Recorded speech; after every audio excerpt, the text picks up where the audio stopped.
वाले हारिस को तो जाना ही चाहिए। नहीं, मेरे ख्याल में वो भी अभी टीम का हिस्सा ही है। हारिस रऊफ और खुशदिल शाह को टीम में शामिल किया गया है। सलमान अली आगा साहब ने ये फरमाया है। राणा साहब की जगह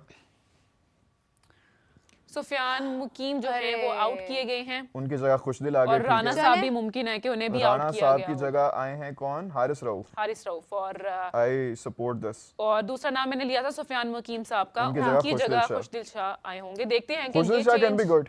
खुशदिल Shah can be good. Rana साहब भी ड्रॉप हो गए। राणा और सुफियान मुकीम शायद। अच्छा मेरा भी ये चेंज अच्छा लग रहा है जी, ये चेंज अच्छा लग रहा है। मुझे मैच चाहिए, मुझे चेंज से कोई लेना देना नहीं है। तुम्हें लगता है कि चाहे राणा साहब ड्रॉप हो या खुशदिल शाह के आने से कुछ डिफरेंस आएगा कुछ? क्योंकि आज का मैच जीतना बहुत ज्यादा इंपॉर्टेंट है। अगर आप मुझे आज 200 चाहिए, 200 चाहिए मुझे। 200 करना है और 50 पे इनको आउट करना है। मेरी बात सुनो, ये ना हो कि जानबूझ के हार जाएं कि ताकि इंडिया के साथ 21 को मैच ही ना हो।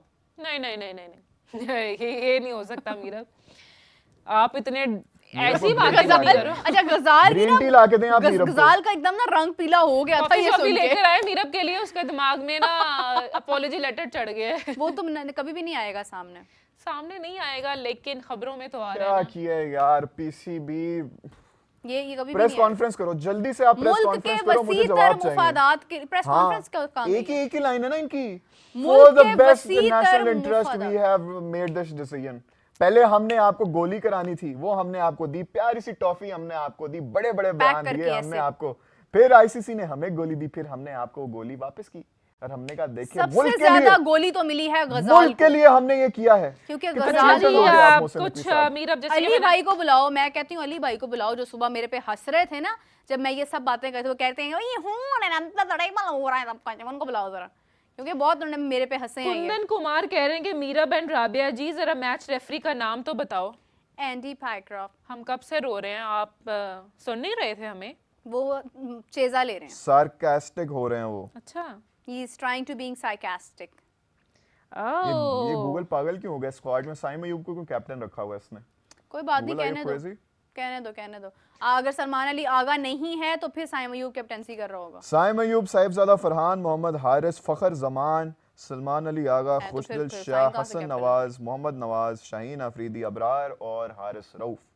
चलिए अच्छी बात है, हारिस रऊफ को आज के मैच में शामिल किया, बहुत अच्छा किया। उधर से यूएई की स्क्वाड, इसी के साथ प्रेस कॉन्फ्रेंस हमारे सामने जो है वो होने वाली है मैच से पहले का सरप्राइज। और देखते हैं कि क्या कहना है। मैंने कहा था ना कि टॉस से पहले या टॉस से बाद जो है वो प्रेस कॉन्फ्रेंस सामने आएगी।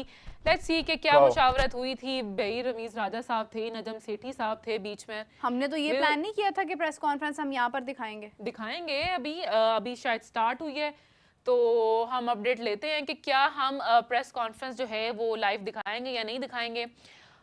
जानना मैं भी चाहती हूँ कि क्या आज प्रेस कॉन्फ्रेंस में सामने आएगा, लेकिन हम पूरी कोशिश करेंगे कि हम अपने शो के तहत जो है वो आज प्रेस कॉन्फ्रेंस ज़रूर दिखाएं अपनी ऑडियंस को, क्योंकि वो भी हमें देख रहे हैं, हमें हमारा वेट कर रहे हैं।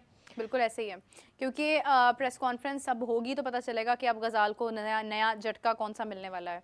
और आई विश के यहाँ पर हमारे अली भाई भी बैठे होते तो जरा वो मजा दोबाला हो जाता। प्रेस कॉन्फ्रेंस जल्दी से करवाओ, मुझे सुनना है व्हाट मोहसिन नकवी साहब हैज टू से। मैं कहती हूँ मजा दोबाला हो जाता। आ गए हैं जी, आ गए। चलें जी, आ गए। Mohsin Naqvi sahab is here along with the Najam Sethi and Rameez Raja. Okay जी, आई विश के अच्छी बातें हों। अच्छी बातें ही होंगी, कुछ पॉजिटिव आउटकम्स होंगे। मैच स्टार्ट होने वाला है कुछ देर में और वी विल सी कि क्या होता है और क्या कहना है मोहसिन नकवी साहब का इस मामले में, क्योंकि उन्होंने जी नजम सेठी साहब को आगे कर दिया भाई। इसकी ऑडियो भी अगर पॉसिबल है तो प्लीज ऑन कीजिए। आई विश के नजम सेठी साहब अभी भी चेयरमैन पीसीबी होते। I miss him. Rameez Raja का टाइम भी अच्छा था मेरा, वो वैसे ठीक था, लेकिन नजम सेठी साहब ने ना बहुत कुछ ग्रूम किया था अपने अंदर एज अ क्रिकेट चेयरमैन।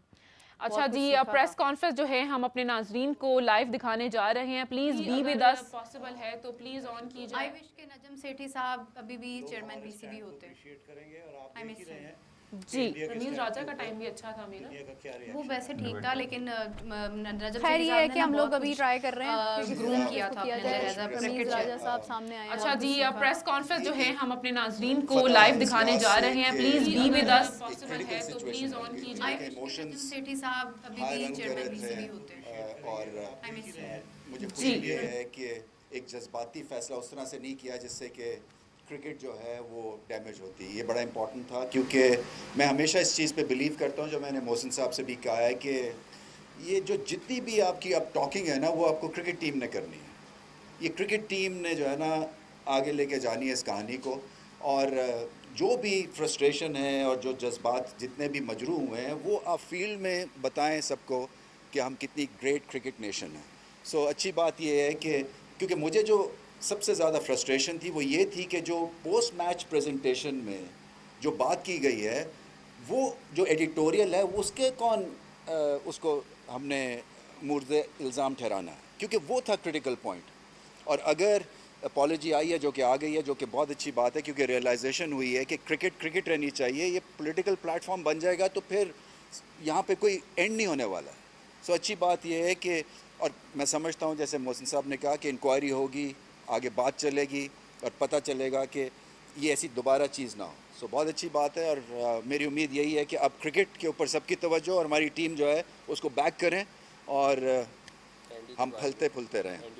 हाँ अच्छा, इंटरेस्टिंग चीज़ ये है, मैं भी बात कर रहा था क्योंकि मेरा अंदाज़ा ये था कि एंडी पाइक्रॉफ्ट जो है ना, वो ख़ास जब भी कोई भारतीय मैच होता है तो उनके वो फेवरेट हैं, क्योंकि मैं जितने भी टॉस करता हूँ सो मुझे लगता है कि एंडी पाइक्रॉफ्ट एक परमानेंट फिक्सचर है वहाँ पे वो।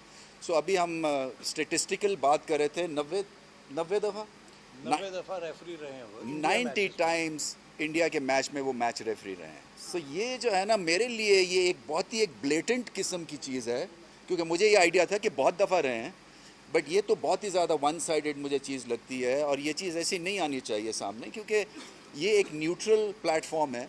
और इसी वजह से जो है आप इस तरह से रेफरीज हैं और मैच ऑफिशियल्स आते हैं, बट ये मुझे ऐसे लगता था कि हर दफ़ा इनको वहाँ पे लगाया जाता है। बट एनीवे ये एक रियलाइजेशन है, और मैं उम्मीद ही करता हूँ कि अब better sense will prevail. Thank you so much, सबका बहुत बहुत शुक्रिया, थैंक यू सो मच।